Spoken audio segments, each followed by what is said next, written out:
এই যে আমার শাশুড়ি প্রধানমন্ত্রী, উনি কি লেগে এখনো ক্ষমতাটা ছাড়ে নাই জানেন? ওনার মনের খবর আল্লাহ ভালো জানে। এক নাম্বার, উনি যে কাজে হাত দিছে, উনি জানে যদি বিএমপি আসে সব ডাইন ডাইন, একটাও কামাম আমি যেগুলো স্টার্ট দিছি একটাও করবো না। কথা বল লাগে, কথা ধরে ওনার ধারণা আর কি। তো আমি যতদিন বাইসে আছি এই কাজগুলো কমপ্লিট করে অন্তত আমি কবরে যেতেছি। জনগণ বুঝুক দেয় আমি একটু কাজ করছিলাম বাংলাদেশে, মরার পরে যেন আমার নাম বলে, ঠিক না বেটি? বঙ্গবন্ধু চলে গেছে, তার সুনাম বলে না, বলে কিনা? তো সুলাইমান নবী এইভাবে চাইতেছে যে আমি মসজিদটা বানায় যাই, যেন মরার পরেও যত নবীরা আসবে তারা বলতে পারবে যে সুলাইমান নবীর বানানো মসজিদটা, আমার একটু সুযোগ দাও, একটা বছর সময় দাও। আজরাইল বলে 1 সেকেন্ডের টাইম নেই, রেডি হন। আপনাকে জানা আছে উলামা একরাম, সুলাইমান আলাইহিস সালাম যে লাঠির উপরে ভর দিয়ে আপনি দাঁড়াইছিলেন, আজরাইলের লগে কথা হইতেছে, ওই ভর অবস্থায় জানটা নিয়ে গেছে। এই লাঠির উপরে ভর দিয়ে 100 বছর দাঁড়াইছিল সুলাইমান নবী।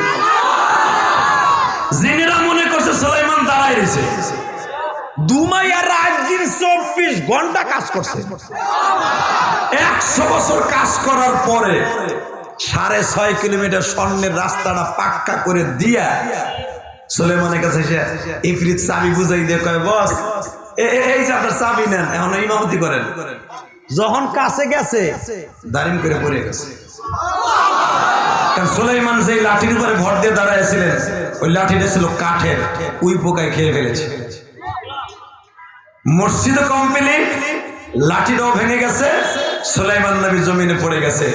ইফরিত তখন বলতেছে, আগে যদি জানতাম রে সুলাইমান, তুমি এইভাবে আমাকে ধোকা দিয়ে মরে গেছে 100 বছর আগে, আর আমাকে দিয়ে এমনি ধুমধার একটা কাম করাইছো, কাম তো করতামই না, মসজিদ ভেঙে দিয়ে যেতাম।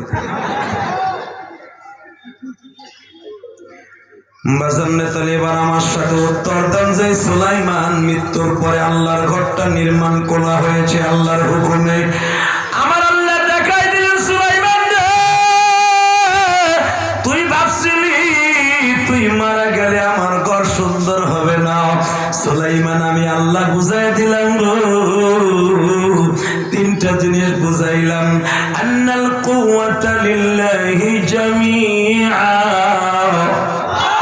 الله لا إله إلا هو الحي القيوم لا تأخذه سنة ولا نوم تبارك الذي بيده الملك وهو على كل شيء قدير। এ সুলাইমান, আমি যে সর্বক্ষমতার মালিক রে, তোর মৃত্যুর পরে যে আমি আল্লাহ আমার ঘরে এত সুন্দর ডেকোরেশন করতে পারি আমি প্রমাণ করে দিলাম। আর একটা প্রমাণ করে দিলাম, জেনেরা যে গায়েব জানে না, এটাও প্রমাণ করে দিলাম। এ সুলাইমান, আমি আল্লাহ আমার ঘরকে রক্ষা করবো, এটাও তোরে প্রমাণ করে দিলাম। এ মিরপুরের ভাইরা এখন একটা আওয়াজ দিও, 100 বছর দাঁড়াইয়া তাকিয়া মৃত্যুর পরেও যদি আল্লাহর ঘর আল্লাহ রক্ষা করে বানাইতে পারে গো, জিনের দ্বারা হেফাজত করতে পারে, ওই বেজন্মা জারস রোহিঙ্গা, ওই অবৈধ ইসরায়েলের হাত থেকে আমার বাইতুল মুকাদ্দাস আল্লাহ রক্ষা করবে ইনশাআল্লাহ। বলে আর জোরে বলে, মুসলমানকে আল্লাহ দুর্বল থেকে সবল করছে। একটা প্রমাণ দেই, দেব ইনশাআল্লাহ। বলেন আল্লাহু আকবার, বলেন রেডি? মুসলমানের সৈন্য মাত্র 313। কত? আরো জোরে। তখন ছিল 311। নবী আমার বললেন গণনা করো। সেই জুলহুলাইফা যেখান থেকে আমার নবী মঞ্জিল গেড়েছিলেন, রাত যাপন করেছিলেন, এখানে মুসলমানদের জন্য মদিনার এহরাম বান্দার মসজিদ, যেরকম মারহাবা, এখান থেকে আমার নবী মদিনায় যাওয়ার সময় এখান থেকে এহরাম বাঁধছে। কষ্ট হইতেছে? 3টা মিনিট। নবী আমার হেরামের কাপড় যেখান থেকে পরছেন, এই জায়গা থেকে আমার নবী গণনা শুরু করলেন। দেখো তো 311 জন আছে কিনা। 311 জন গণনা করে দেয়, 311 জন আছে 313। নবী বলেন আমি তো 311 জন নিয়ে রওনা দিছি। ওয়াইদ গাদাওতা মিন আহলিকা তুবাব্বিউল মুমিনিনা মাকাইদা লিল কিতাল।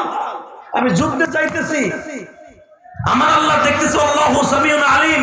আল্লাহ বলতেছেন আমি দেখতেছি শুনতেছি, আমার ইলমে আছে আপনি কয়জন লয়ে যাইতেছেন। তা আমি গুনে নিলাম ঠিকানা সহ কয়জন সেনাপতি হবে, কয়জন ফোর্স হবে, কয়জন পুলিশ হবে, ডিবি হবে, সব আমি লিখে নিয়েছি। তাই তো হয়েছে 311 জন, 313 জন করতে এলো। আবু বকর কাগজটা দিয়ে বলে রাসূলুল্লাহ আমি তো দেখতেছি 311 জনের লিস্টে আমার কাছে, 313 জন গুণনায় হয়, 3 বার করলাম 313 জন যদি হয়। নবী বললেন আপনি এক্সট্রা কেডা কেডা আছেন যার নাম এইটা নাই, দাঁড়ায় না কে?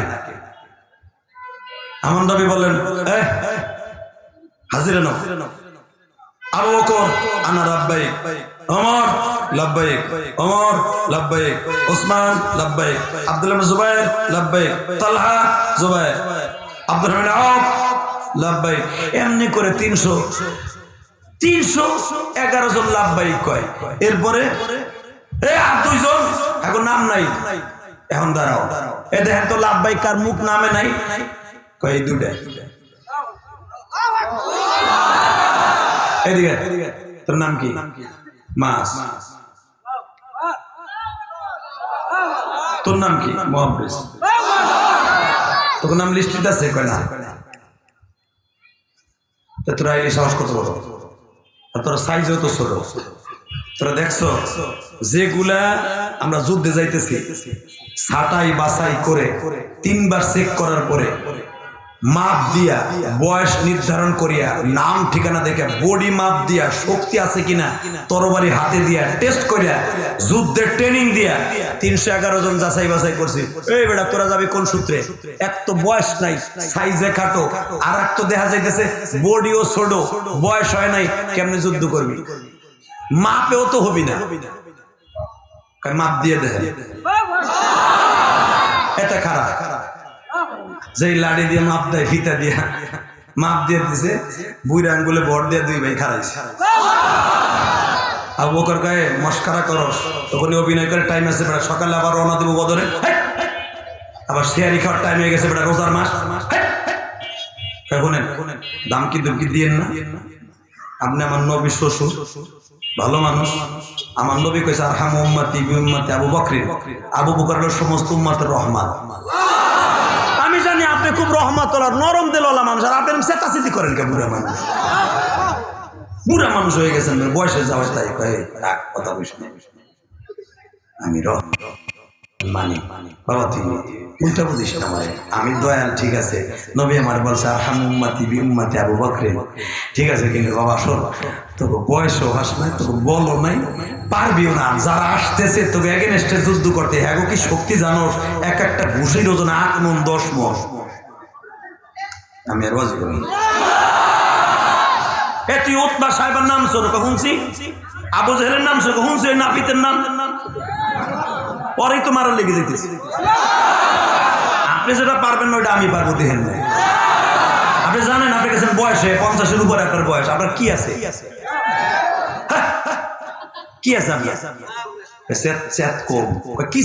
আপনি মক্কায় নবীরে দেখছেন পরার বইরে, আমরা কি দেখছি? আপনি জানেন না হিজরাতের দিন আমার নবীর লোক ওয়াদা দিয়েছিলাম মক্কার ছেলেরা আপনার মাইরাই দেশে খেদাইছে, আর আপনার জন্য জীবন দিয়ে দেখাই দিব। আইসে কেমনে এমনি আইসি নি মিয়া, সে তাসিদি করেন না, লাম্বায় অন্য তবু আমরা যাবো। আবু বকর কয় নবী ফিসকি দুটো কয় কি হয়? আমার নবীকে আমি সবই জানি, মাপে হয় না, কি করবেন? নবী আমার বলেন বাবা তোরা আগামীতে যাইস, সামনে আরো যুদ্ধ লেগে গেছে। বলেন নবী গো আপনি যে কয়দিন যুদ্ধে যাবেন, কয়দিন থাকবেন জানি না। আজকে রমজান মাসের 12 তারিখ, আপনি কবে আসবেন জানি না, হয়তো 1 মাস লাগবে আপনার যাইতে, যুদ্ধ শেষ কমপ্লিট করতে। এই 1টা মাস যদি আপনারা না দেখি, পুরো মক্কা স্টপ করে মরে যাবেন, পুরো মদিনা স্টপ করে মরে যাবেন। আপনারা অন্তত আমাকে যুদ্ধ করে লাগবে না, আপনি যেই খিমায় থাকবেন, যেই তাবুতে থাকবেন, আমরা 2 ভাই আপনার কাপড় চোপড় দিয়ে দিন। আপনার সৈন্যরা ইনজুরি হয়ে আসবে, কোপ খাইয়ে আসবে, আমরা 2 ভাই ব্যান্ডেজ লাগাই দিব। তা না হয় আমরা 2 ভাই তরকারি আর রুটি রুটি পাকাই আপনার সাহাবিও গালে তুলে খাওয়াই দিব